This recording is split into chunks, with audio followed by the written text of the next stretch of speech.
what's dear to me is dear to my God.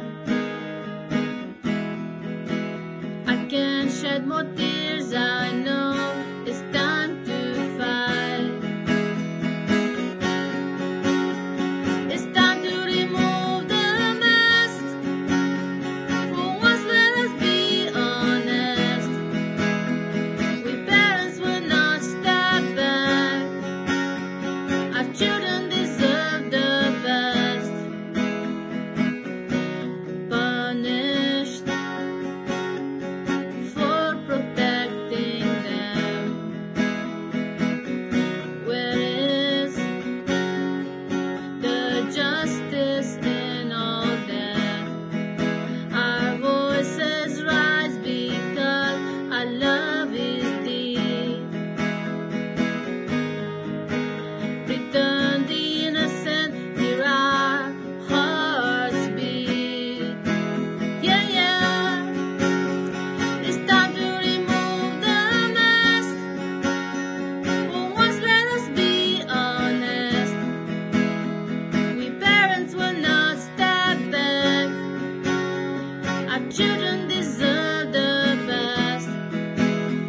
It's time to remove the mask. For once, let us be honest. We parents will not step back. Our children deserve the best. It's time to remove the mask. For once, let us be honest. We parents will not step back. Our children deserve the best. So guys, we're live in my studio in New York right now, and I'm actually with my very good friend and advocate, Alana Orr, and we're about to do some Ulster County, New York exposing, but we're going to wait for you guys to hop on. Don't forget to start inviting your friends list. I'm very happy to be here today. Yeah. It's been a long time coming. Trying to get you, getting us together to do this. Yeah. So, hey guys, thanks for the hearts and love. Oh, Valentine's Day, so thanks for the hearts. Yes, happy Valentine's Day. You have that I little, have yeah, show them. my little heart pin. Is it It's a DV awareness ribbon. Domestic purple. Violence Yeah. Awareness Ribbon for Valentine's Day. Okay, so we're going to start. So this is going to be the footage that Ulster County, New York does not want public, right? That's a great headline.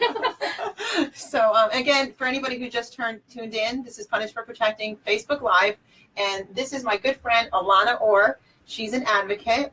Do you want to talk a little bit about what you do at first, or? Well, I experienced some discrimination and injustice in our justice system and met a lot of other people that are experiencing the same thing. And naturally, we began to network and advocate for one another because you need support in times like this.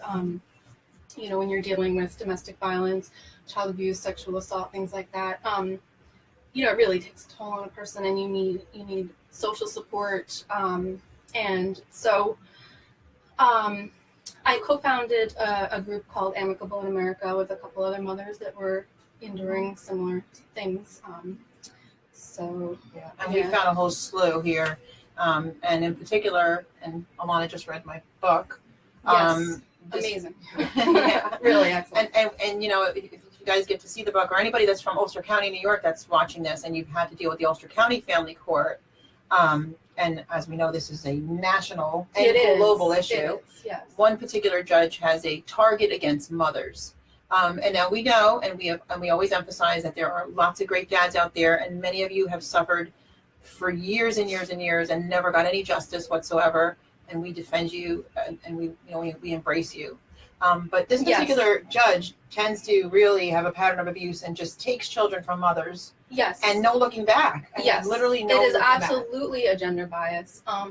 The issue that, I'm framing it in this way that, custody court is basically a constitutional violation for anybody, because if you give rights to one person, you're taking it from the other. But, that's assuming there's no abuse or whatever. And that's just, I think we should do away with that system altogether, Absolutely. mothers and fathers alike. But in the situation that you and I have been involved in, domestic violence, just abuse, it's gender-based violence, family offenses, it's just statistically a gender-based issue because it happens to women more than it happens to men. And women are discriminated against for this reason more than men. So in cases of family offenses, it's absolutely, when you bring up evidence of violence or abuse or anything, you're basically shut down and you lose your rights to your children. Immediately call the liar. Yes, and it happens to women way more. I've never heard of it happening. Actually, no, I had one friend who it happened to. I had a couple of interviews of men that were literally abused by women that don't have their children. It literally flipped on them, but it does happen. But statistically, I don't think anyone deserves to be abused ever. Of course not. It's just. But this particular judge boy, he has a hatred to women. I have no doubt about that. And he's in my book, Anthony McGinty. Really talk about him because it's my case, it's my story, it's the truth. And when I worked to get 70 cases, and they ironically were all mothers, you couldn't dispute that. And then we went through, oh my gosh, the amount of evidence of children being abused, cigarette burns in the arm. I mean, we're sexual talking abuse, severe abuse, real abuse, right? We're not talking about like alienating. No, that's what happens after the mother reports abuse, and then she gets removed from the life of her child, and then she gets alienated, and the children get alienated from one another. So yes, they blame the mother for alienating the father, and then they alienate the mother. So tell me how that's healthy. Or alienate the children from the mother. Exactly. Or in one case we have Gary where he's gotten alienated completely. It's like he picked like I think 2 men out of all of them that he did the same thing to. Like it's one person that I know is Gary. Gary's case. That hasn't seen his daughter. But his case was different in that, from what I'm aware. Yeah. There was no evidence of abuse. No. The mother alleged that Gary abused the child, but he didn't. There was no truth. I mean, I court watched for him, and I was there when a forensic psychologist spoke on his behalf and said that there was no evidence. No evidence. So I know that. And he removed the father from the child's life completely, 100%. Yes, but this is that statistical 1% of cases where abuse is falsely alleged, or maybe the mother, she really believed it was happening. Whatever the case may be. Yeah. In any case, the child was not removed from the mother. No. But that is an anomaly. That is not the norm. So, as you know, this particular judge retaliated against me for reporting the 70 cases of genuine, real, evidence-based abuse. When you have proof of abuse, real stuff. It seems like the more proof you have, the more you are alienated from your child. Yeah. The more you speak out, the more, I think that I think the family court doesn't want to terminate parental rights because I think that they make money off of child support or keeping people in the revolving door of, repeated court dates and things like that. And begging for your children. Begging yes, and going back and they begging. actually profit off of child abuse, as sick as that is. It is sick. It is very sick. Yes. I have stacks of evidence, and you've seen some of it. I know it all very well. Yes, and I have not been allowed to see my daughter. I'm sorry, I'm speaking in terms of an advocate. I've not been allowed to see my daughter in over 2 years. Yeah. So. And I know Alana's case inside and out, upside down. And she's a very outspoken advocate. She and I have gone to the Supreme Court 1,000,001 times. Yeah. We're in an amazing lawsuit right now, federal suit. We've exhaused all of our options. There is no legal recourse other than what we're doing right now, which is we've filed a federal lawsuit, with a civil others. Rights lawsuit against Ulster County Family as Court it's going, judges. it's looking really good. We're very happy about it, which I believe will help set a precedence for so many other people. We're seeing such an epidemic of mothers losing their children completely, 100%, no looking back, or they're getting supervised visitation. But when you search out their case, you find that there's no finding of unfitness. Right. You find that there's no abuse by them. They have no criminal record, and they don't do drugs. So those are the criteria for supervised visits, and yet they're forcing supervised visits on these mothers, dangling that breadcrumb in front of them. Yes. right? And then that's all they're getting. And so That's it doesn't just happen to fathers. It's what we're trying to make very clear. Yes, there's this whole argument out there that family court alienates fathers. It's simply not true, especially when there's abuse. When there's genuine abuse, Yeah. it's ignored completely. Yeah. And and now we did have the one case that's a very well-known public case where little Mason was murdered, and that mother never saw handcuffs, never had an issue, never nothing. But we both have been arrested. It's the more you try to We've been protect your arrested. child, the more It doesn't that make- you're retaliated against. Now, that child you're talking about, Mason DeCosmo, the mother spoke out and said the reason she didn't get help for her child who was being severely abused was because She was afraid. she was afraid how CPS would respond, how the police would respond. I mean, she's a domestic violence victim herself, or she had been. And, she's aware of how the system doesn't work. And that's, really sad because, you're literally at the mercy of a murderer at that point, because He the murdered her systems that child. are set up in place to intervene don't intervene, and they actually make matters 10 times worse. They and everybody Yeah. that's watching agrees 100% that they Yeah. do make your situations a million times worse as far as I'm concerned. Yes, infinitely worse, So- immeasurably worse. I want Yeah. to talk to you about Saunders and ACE research, in Yes. which we did an interview with Barry Goldstein. And, Yes. I want to talk about that because let's pretend in a perfect world there isn't the abuse that's occurring with the children when they place children with an abuser of some sort. But just the mere fact, and ACE proves it, Yes. that they take a child from a loving Primary parent, attachment figure. attachment figure, Yes. what kind of damage does that cause? Maternal deprivation is radical damage. It's lifelong, the ACE study shows that, you have an ACE score for, multiple adverse childhood experiences, and removal from your primary attachment figure, like sudden absence of a primary caregiver. I mean, it can cause a 20-year less lifespan. And, sickness and drug addiction, and, it just sets this, child with all this infinite potential in the world up for a life of pure hell. And it's so wrong that judges actually cause this to happen in children. They're damaging lives, entire lives.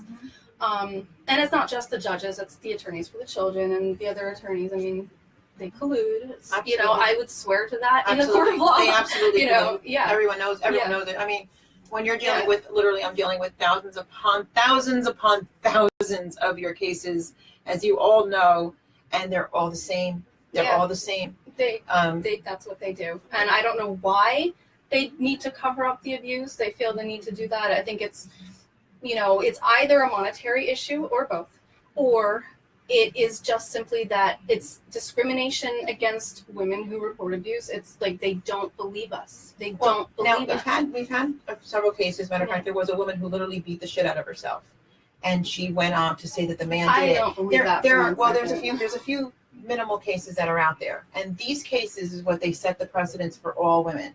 So automatically, if you really have something going on, they use these cases. To to say all women are liars. Yes. And so 98% of the women that are telling the truth, and we can vouch for it, because when you work with 70 women in your own community in one county, and 70 and you're looking at beatings of children, in cigarette burns, put out. I mean, I talk about this all the time. Undeniable, unequivocal Forensic evidence sexual being abuse ignored. diagnosed by different doctors Yes. saying the same thing. And then the judges do this and They blame do. the woman for saying she's making it up, because there are that percentage of alienators Right. that genuinely just don't want a father in their life for whatever reason. And when there's evidence, I just cannot understand why they would ignore it, why they wouldn't, take it seriously. I mean, the statistics of abusive men who are given child custody and then end up murdering the children and see the that women. I mean, it's the one that threw the insane. child over the bridge, right over in Connecticut. Yeah, right over the it's bridge. insane. There's no humane way of understanding this mentality of how could you not believe the mother? I don't know. How could you not believe the child? I interviewed a gentleman yesterday, and actually he was a part of our class yesterday, and his 13-year-old stepdaughter, who the ex allowed me. So we're back. I'm back here with Alana Orr, co-founder of Amicable in America, and So hey guys, sorry about that, and I see you guys hopping back on. So, so we were saying what we were saying before we got rudely cut off was that this one gentleman that I interviewed yesterday, he's suffering the loss of a 13-year-old stepdaughter, and he speaks very candidly about the fact that the mother moved in a violent boyfriend who killed her. And then he's done a lot of research on other situations where judges completely ignore these criminal history men, and then you have these tragedies, one right after the other, right after the other. And it seems that people don't really become aware of this until something really tragic happens to them. So it's really important to get the word out there. Right, and again, we're not saying anything about, we are very pro-father figures, especially healthy ones, who we look for and hope to see more. Yes, and of course. Like, you have a wonderful fiance, and he was a great dad, and so this is not anything that we're, we want to make that clear, because we have a very wide range viewing audience. But we're talking specifically about the fact that it was literally 70 cases that I reported through the district attorney's office. These 70 cases, including our own, were mothers. And every single one of these patterns of abuse were literal evidence, like we were saying before we got cut off, forensic sexual medical records by different doctors, same child. There are all kinds of records. Was there. Yes, yes. And they police reports. Ignored it completely. Yes, yes. Yep. Police reports. Medical, actual forensic, arrests. Yes. Not just fake. Mom's making something up. Mom just wants to alienate the child. There's no way that you could say that this is made up or, you know, vindictive against the father. You know, and. So let me ask you a question, and you can ask me the same question. Yeah. You have a very wonderful fiance. I've met him. His name is Christian, just like my son. As a woman, okay, let's say the two of you got married, had a child together. What would be your how do I put it? What would be your dream in that relationship with you and him as your husband? Or I'm glad that you asked, because the system makes it really difficult to leave a man once you've had a child with him. And I'm speaking in reference to my ex. You know, I've been in court with him now since 2013. And it wasn't such a problem for women to just, you know, get safety for their children and just move on, you know, then it would be a lot easier to have, you know, to found a family the way that it was meant to be. But they make that really impossible, and there's this whole federal, I mean, it's not impossible at all. Right, but they do, you know, it's block it's it. Difficult. It makes it difficult. You know, I'm wanting to draw attention to the fact that there's this whole Marriage Promotion Act out there, and you know, a lot of the family court issues, you know, arise when people are getting divorced, or they get divorced because of, you know, abuse issues, but they keep, you know, exes involved in the family court system, and they don't ever just simply, you know, like you would do in a normal relationship. That would just be like, go your separate ways. Yeah, it would be more promotion for the marriage that they want everyone to be a part of. And is if they let people go their ways, and you know, and stop controlling their lives. Right. When a man is abusive, simply terminate his rights. It doesn't mean that another father won't enter the picture and take care of that child. You know, so if that's what they want, like, let children have healthy families. I don't see why they don't do that, but they don't, and that's something they don't seem to consider, is that, you know, a mother will move on and found a new family, you know, and then the whole fatherhood initiative, like, men who want to be fathers are not allowed to be fathers to children who were abused by their other, you know, biological fathers, because the family court keeps them in this system, you know. And you know what's funny about the fatherhood initiative, and a lot of the fathers that I've grown to be very good friends with, they gravitated to that thinking they were going to get help. They never got. They don't have their children. They don't even see their children. I know, because that is not helping them either. It's a you apply to the family court thinking that you're going to get help and protection and all of these things, and it's literally, it turns on you. It flips. It's the opposite of what it should be. But what I'm saying is, in this relationship, in this healthy relationship that you're in is a healthy relationship. Yes. Now, you would want, your ideal would be to be happy with your child, Of with course. his child, with Yes. children. Yes. You know, not all this. So this is not like, my point in asking that, and I'm the same way, Yeah. is that these are not women that hate men, want men out of their lives. They just want Oh, abuse yeah. out of their lives. Right. So, you know, Yes. and they don't want it, and it's not in the best interest of the quote unquote best interest. We know what that all really means, but of children to be seeing. Well, in a monetary sense and in a real sense, you know, I don't think it's in the best interest of children to be forced to live with abusive fathers at all. You know, I think that the monetary goal that they have for doing this to women and children is to keep fathers in the children's lives, but that's, you know, strictly from a monetary perspective, that could happen with a healthy father if they would let it go, if they would let it be. And you not, know? and I see, Yeah. and also what they're doing is healthy biological fathers do not have access to their children. Okay.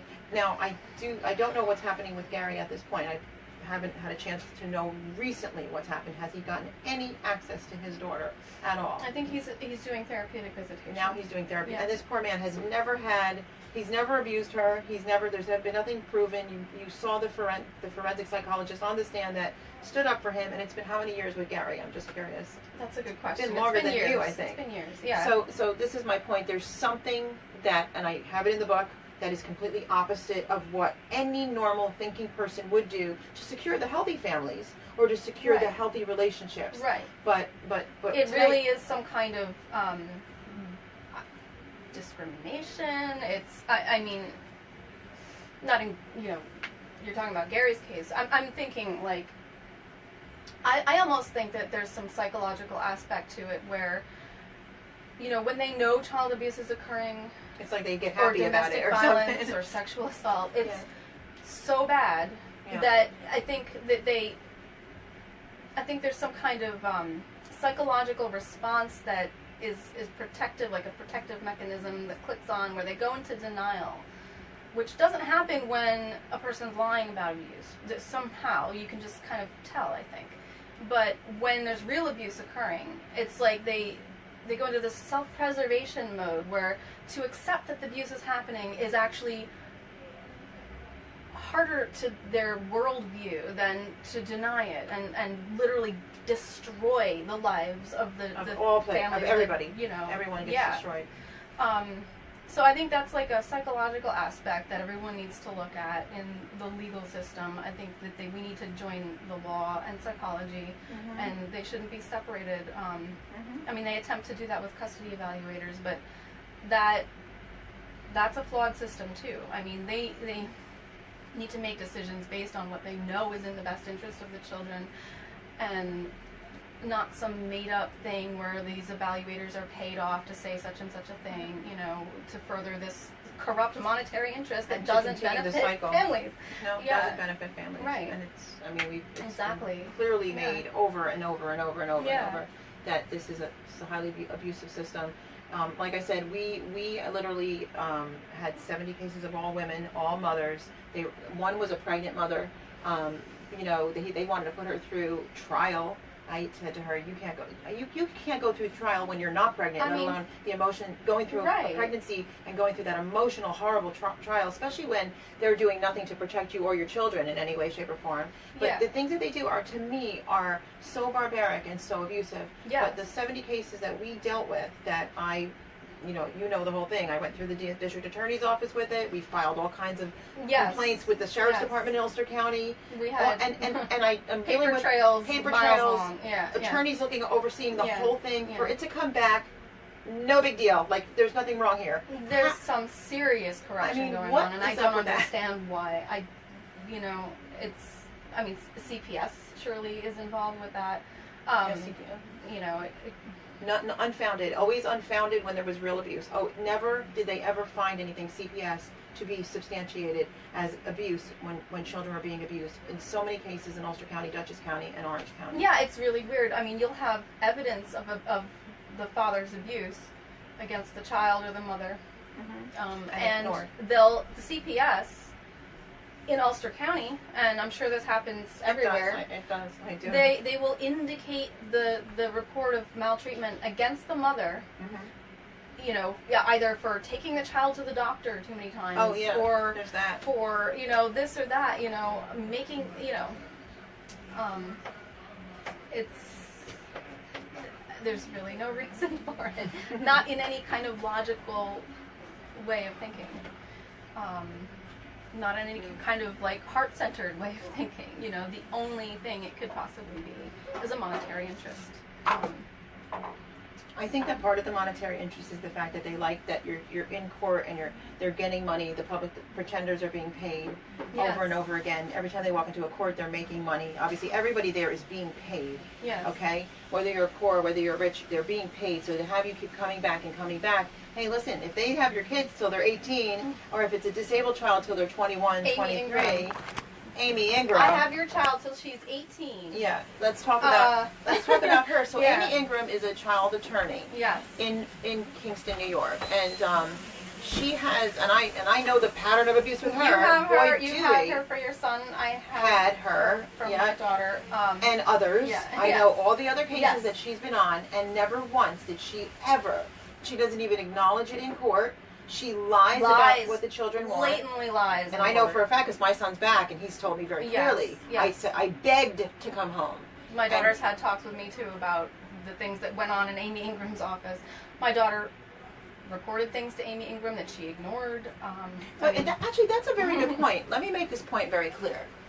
If a child is taken away from a mother, completely severed from a mother, whereby only supervised visits to clean mothers with no backgrounds, fit or mothers. no visits at all, how is a mother coaching that child when that child is begging to come home?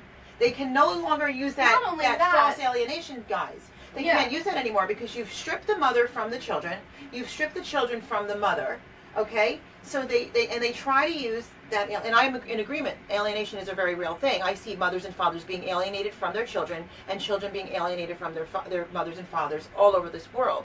However, what I'm saying is, when the court uses alienation of a parent, of a mother, of a parent, against the other parent as a coaching technique, or coaching their children, how can they say that when they've taken the child out of that mother's life completely for years? Who's coaching that child now? So it's not a proven. Well, the thing is, it's not proven. The way when a mother reports abuse to the court, the court has ways of dealing with it, not in a healthy way, not in a way that, you know, I mean, they should terminate the rights of abusive fathers. You know, they're not their primary attachment figures. It's not healthy for children to live. You know, it's just simply not healthy. There's research on the subject. Do your research. Well, they just proved it in the Buchanan, the Buchanan bill. Right. Over So 500. I mean, it's out there. You know, everybody it's out knows there. that. The you know, ACEs research is Yeah. the largest medical study ever done by the Department of Justice. Right. Proven. Yes. Proven. However, we can't And get yet they that ignore into it. the family court judges' No, heads. that's what doesn't make sense. Is And- that the Department of Justice won't Yeah. help you, though, Right. even though they're the ones that actually conducted the largest medical study ever. Right. And it's the Department of Justice who handled it. So why is that? What is the problem? Why are they pretending it doesn't exist? That's a good question. And they deal with it in a couple ways that I'm aware of. They'll either allege that the mother is vindictive and alienating the father, With no or they'll allege and then or they'll allege that the mother is mentally ill, and then it's the burden no of proof proof. is on you What? to disprove all these allegations. Right, and there's no Yeah. medical doctor that's actually saying it unless it's somebody paid by the court. Right. Because but then if you go can out and get a your- real doctor yeah. and you go out on your own and they go, well, you're perfectly fit, Yes. there's nothing wrong. And Exactly. yet it's funny because all these years until family court, you were always mentally stable. Yes. Now all of a sudden you've got this. You have a track record You've of got perfect this. mental health, and you know suddenly, like the court literally on the record is paying for a forensic mental health examiner to evaluate you, and then suddenly you're thought to be mentally unfit with a diagnosis that doesn't even exist in the DSM. Then you gotta wonder maybe there's something wrong, you know. Do you want to talk? But that's a method that You they do? use I to don't. alienate mothers who are reporting abusive Abuse. fathers. Yes. When it's real abuse. Again, Yes. we do not in any way, shape, or form agree with people who lie about male or female, and they're lying about abuse. We're not for that. But Christian, would you like to talk about what you talked about today? Come sit down. Here, come you sit want- here. Okay, sit in Alana's seat for a second. So here's some living Okay, proof so right now. once For I- just a second, honey. Oh yeah, guys, I got my roots done. Have a seat. My son has been home since September. He was taken and the judge retaliated against me. When that 70 cases were, when that investigation ended, he decided to give full custody of my child that I've always had to his father. Okay. And we teach Christian to love his dad, right? And everything, and we talk about different things. But today my son had a meltdown on the way to school. And we want to bring this to the forefront, which he had a meltdown today. And so you told Mommy a couple things on the car ride to school, which we spent some time in the car. He asked me to hug him, and of course I did. And we talked about different things. And it was, from September till now, Christian decided to open up. Today was just a rough day, but you're doing good now. And you said, what did you say to me, Christian? Why? Well, before I talk, I want to say, once I'm done talking, this is what we're gonna end it. Okay, we're gonna end this interview. Okay, but one of the things you said to Mommy this morning is, why did this happen to us, right? Yeah, what did you say? And I said that Mommy's doing everything I can possibly do to make sure that this doesn't happen to us or any other child out there. And I said, well, Christian, you said that you always wanted to come home during that time. But every time I went to court, your child attorney was Amy Ingram. And she would stand up and she would say to the court, Christian doesn't want to come home. Christian wants to be supervised by Mom. This is what this lady would say. Well, Christian, you told her what, honey, when you would see her?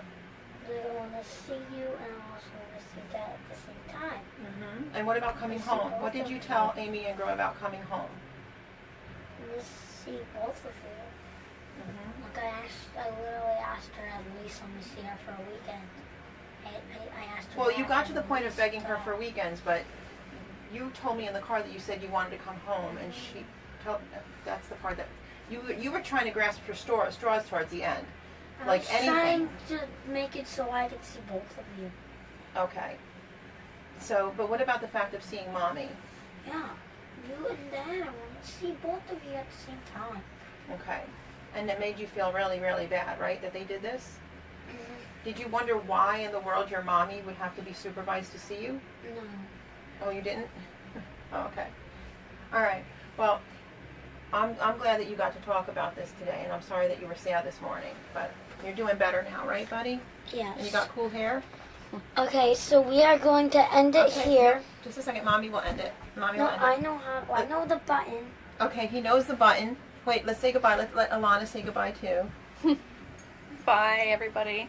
All right.